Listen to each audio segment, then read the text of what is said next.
It's 2022. Happy New Year, everybody. Welcome to our first official Move Monday of this new year. I hope that you've had a safe and healthy holiday season. And I know a lot of you, as we go into this new year, maybe you have some resolutions. Maybe you want to lose weight, work out more, build some muscle, just be more active, whatever your resolution may be, or maybe you've already been active, maybe you're working hard. We're in our 7th week of the Maintain Don't Gain Challenge. This is almost over. Maybe you've already been working hard as we go into this new year. But again, I'm so thankful to be here, to be able to bring you some of my favorite information and content, and I hope that some of you are able to get some really good information out of this as well.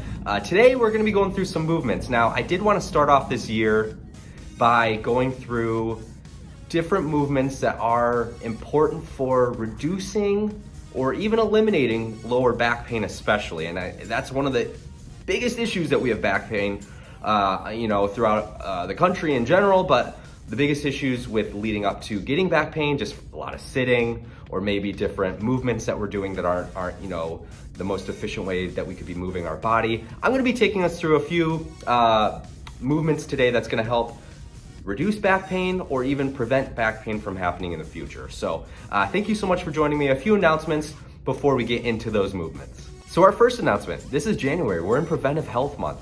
Best way to start off the year is making sure that we're doing what we can to stay healthy. One of the best ways that you can prevent different illnesses and diseases from happening is catching them early. So I highly encourage you, get on mycigna.com, complete your health assessment. It's super easy. Once you have that health assessment completed, give you a lot of peace of mind and knowing that you've just right off the year, you've started off on the right foot, making sure that you're taking the right steps to stay healthy, not just in the short term, but in the long term. So again, mycigna.com, complete that health assessment. Also coming up next Monday is our next live boot camp, our first official live boot camp of the new year.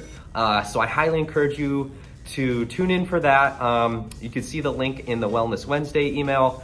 Sign up for the live boot camp. We'll be going through a full body exercise. Again, just starting off the year, hitting all of our main muscle groups. So again, that's gonna be next Monday, January 10th at 12 p.m. to 12:30 p.m.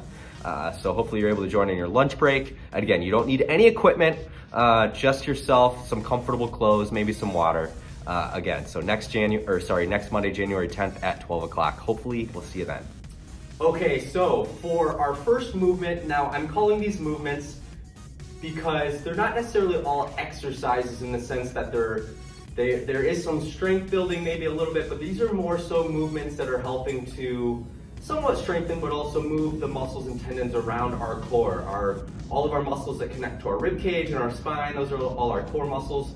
They all, have a part in our lower back strength and also things that can lead to lower back pain. So our first movement here is going to be what's called a partial sit-up. Now, a partial sit-up is a very small movement. You are going to be on the ground, so make sure you're on a mat or a carpet, somewhere soft. You're going to lay on your back. Make sure your feet are flat on the ground, knees up. I'm going to bring my hands behind my head here. And now with the partial sit-up, you definitely want to keep those abdominal muscles tight. But all I'm going to do here with the partial sit-up, now a full sit-up, you're sitting obviously all the way up. A partial sit-up though, you're only crunching up a little bit, just enough to where you feel those abdominal muscles tighten a lot, right around your lower abdominal muscles here. So hands behind your head, crunching up, bringing the chin toward my chest, stopping right about there, feeling that tension in your stomach, holding for a second, and then back down. So we'll go 1, hold that, back down. So you're only holding for a brief moment.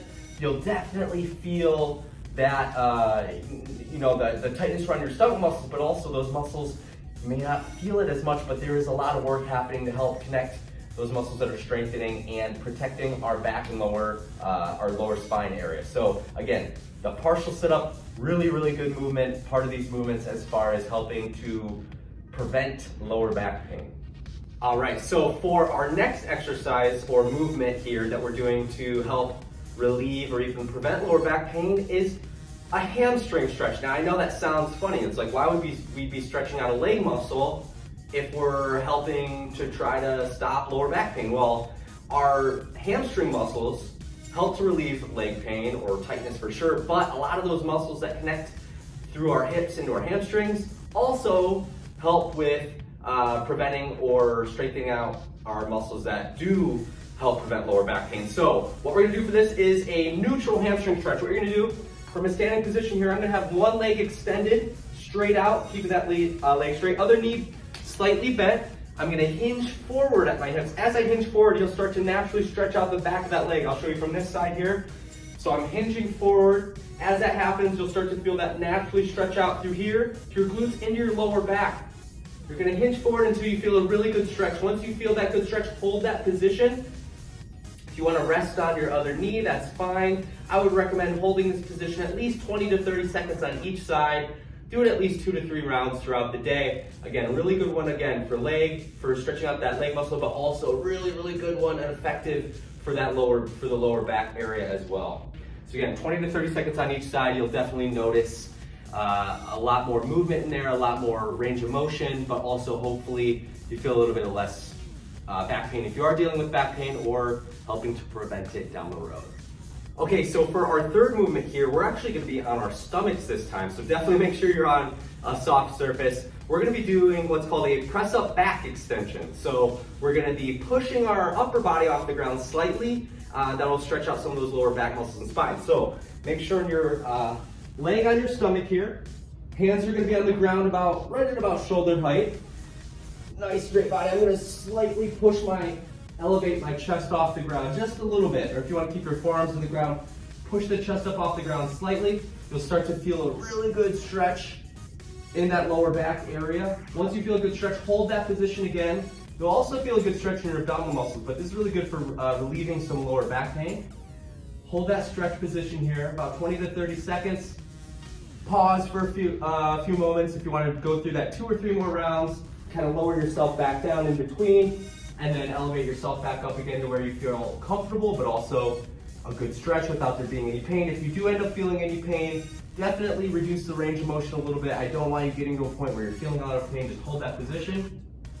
And then again, do that for at least 2 to 3 rounds throughout the day. You'll definitely notice that's probably one of the most effective movements as far as helping to reduce or prevent lower back pain. All right, everybody, our fourth and final movement here again for helping to reduce or prevent back pain, especially lower back pain. We're doing the bird dog. Now, I know we've done the bird dog in previous live boot camps and some exercises, but that's because it is so effective and important, not just for strengthening our lower back and glute muscles, but for helping to prevent that back pain. So with your bird dogs, you want to make sure you're on all fours here, knees on the ground, just below your hips. Hands on the ground below my shoulders here, straight down. I'm gonna extend one arm straight forward, opposite leg side straight back, and then right back to where you began, setting that hand and knee down, alternating to the other side. Same thing, nice and slow repetitions. I'd recommend doing at least 5 repetitions on each side, so 10 total. And then I would say, again, doing that at least 2 to 3 rounds, either at one time or at least throughout the day. At some point, you'll definitely notice a greater benefit to doing it, again, at least 2 to 3 rounds throughout the day. So again, doing that bird dog, nice slow repetitions, at least 5 reps on each side, so 10 reps total each time. Those were our 4 movements that we were going through today. Again, some of the most effective movements for reducing back pain and preventing back pain if you don't currently have back pain. Again, just really good movements to do anyway. So thank you so much for joining. I look forward to seeing you in our live boot camp next week. Have a great day, everybody. Awesome way to start off this new year. Thanks again, and we'll see you next time. Thank you.